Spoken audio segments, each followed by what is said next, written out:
مسلمان ملازم بڑے اچھے اچھے عہدوں کے اوپر، اور اگر نواب مسلمان ہے تو ہندو بڑے اچھے اچھے عہدوں کے اوپر ایک دوسرے کے ساتھ رہتے تھے، وفادار تھے۔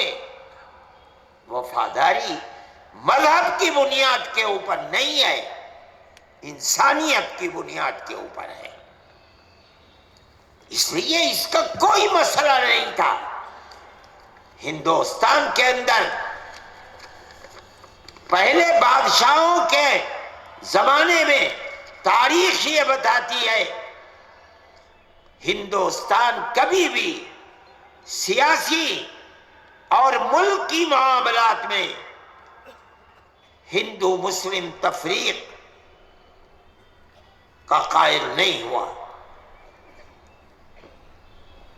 اکبر بادشاہ کی قوم پروری مشہور ہے، اس کے توپ خانے کے افضل اعلیٰ راجہ بکرماجیت تھے، جن کے ماتحت 50,000 توپچی اور 3,000 توپیں رہتی تھی۔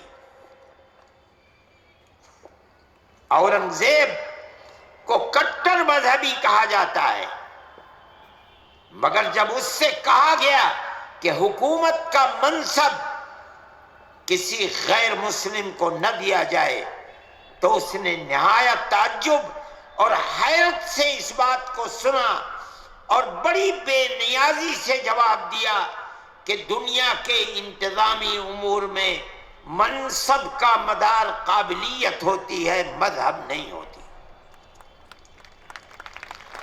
اس کے بڑے بڑے منصبداروں میں ساہو پسر راجہ سپتا، جے سنگھ، جسونت سنگھ، شیواجی کے داماد راجندر جی، اور ان کے علاوہ بڑے بڑے راجپوت اور ہندو تھے جن کی تعداد بقول منشی کیول رام بٹالوی 100 سے زیادہ تھی۔ مہاراج رنجیت سنگھ جیسے کٹر مذہبی راجہ کی وزارت میں ہندو اور سکھوں کی طرح مسلمان شریک تھے۔ پیرزادہ عزیز الدین وزیر تھے اور الہی بخش توپ خانے کے سردار۔ مرہٹوں کے توپ خانے کے اعلیٰ افسر ابراہیم کردی تھے، اور حضرت سید احمد شہید رحمت اللہ علیہ کے توپ خانے کا افسر راجہ رام جات راجپوت کو بنایا۔ میں یہ کہتا ہوں کہ یہ ہماری تاریخ ہے، اور ہم اسی تاریخ کے ساتھ اس ملک میں ہر شہر میں ہر گاؤں میں ایک دوسرے کے ساتھ اشتراک کے ساتھ رہتے تھے۔ جمعیت علماء ہند اس اشتراک کو اس ملک کی ترقی کے لیے ریڑھ کی ہڈی تصور کرتی ہے، اور ہم یہ سمجھتے ہیں کہ جب بھی ملک کی بسنے والی آبادیوں کو مذہب کی بنیاد پر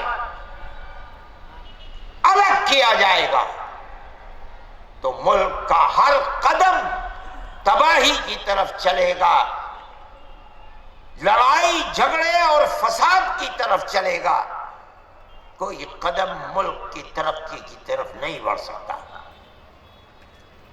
میں یہ بات کہتا ہوں کہ آج نہیں، ہمیشہ پیار و محبت، اتفاق و اتحاد، امن و امان کی ضرورت ہے، لیکن ہمارا ملک جتنا آج اس کا محتاج ہے اس سے پہلے کبھی محتاج نہیں رہا۔ اس لیے کہ ملک کے اقتدار کو حاصل کرنے کے لیے ہندو اور مسلمان کے ووٹ کو تقسیم کیا جاتا ہے۔ یہ وہ خراب سیاست ہے جو ملک میں امن و امان کو آگ لگانے والی ہے۔ ملک کی آزادی کے بعد ملک کی بدقسمتی ہے کہ اس طرح کے نظریات ابھرے، جگہ جگہ فسادات کا سلسلہ شروع ہوا، ایک دو نہیں، ملک کا کوئی شہر قابل ذکر ایسا نہیں بچا جہاں ملک کی نالیوں کے اندر ہندو مسلم کا خون نہ بہا ہو۔ جمعیت علماء ہند شور مچاتی تھی، کہتی تھی کہ ملک کو جس رخ پر لے کر چل رہے ہو اور نفرت کے جس سپولیے کو دودھ پلا رہے ہو، جب یہ جوان ہوگا، آج اسے اقلیتوں کا خون اچھا اور میٹھا لگتا ہے، جب یہ جوان ہوگا تمہارے خون کو بھی چوسے گا۔ ہماری اس بات کو ارباب اقتدار سمجھتے نہیں تھے۔ آج وہی چیز ہے کہ وہ فرقہ پرستی سر کے اوپر چڑھی ہوئی ہے، اور جو لوگ اس کے مقابلے کے اندر اپنے دل و دماغ کے اندر ملک کی سالمیت کے لیے سیکولرزم کی دہائی دیتے ہیں، آج ان کی آواز کو سننے والے لوگ انگلیوں پر گنے جاتے ہیں۔ کیا ہو رہا ہے؟ اگر اس نفرت کے سانپ کے گردن کو اسی وقت توڑا جاتا اور ملک کی یہ پالیسی بنتی کہ پیار و محبت ہی کے ساتھ ملک چلے گا، تو یہ بات نہ ہوتی۔ آج کی صورت یہ ہے کہ اس پیار و محبت کو آگ لگائی جا رہی ہے۔ ملک کے اندر کبھی ایسا نہیں ہوا کہ یہ نعرے لگائے گئے ہوں کہ اس ملک کے 20 کروڑ مسلمانوں کو گھر واپس لانا ہے، 5 کروڑ کرسچنوں کو گھر واپس لانا ہے۔ کیا مطلب ہے؟ مسلمانوں کو ہندو بنانا ہے، کرسچنوں کو ہندو بنانا ہے۔ کبھی ملک کے اندر یہ آواز نہیں اٹھی تھی۔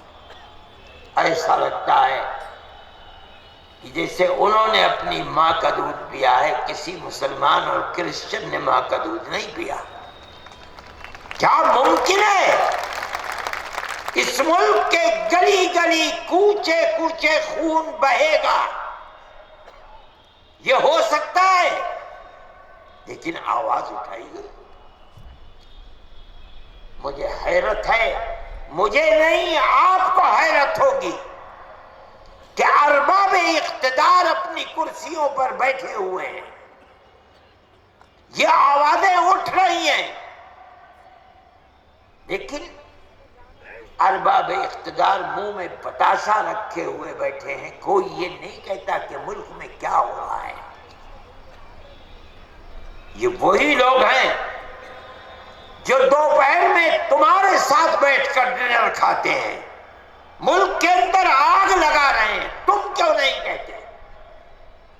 کیا یہ چاہتے ہو کہ ملک کے اندر آگ لگے؟ کیا بات ہے؟ کیا اس طرح ملک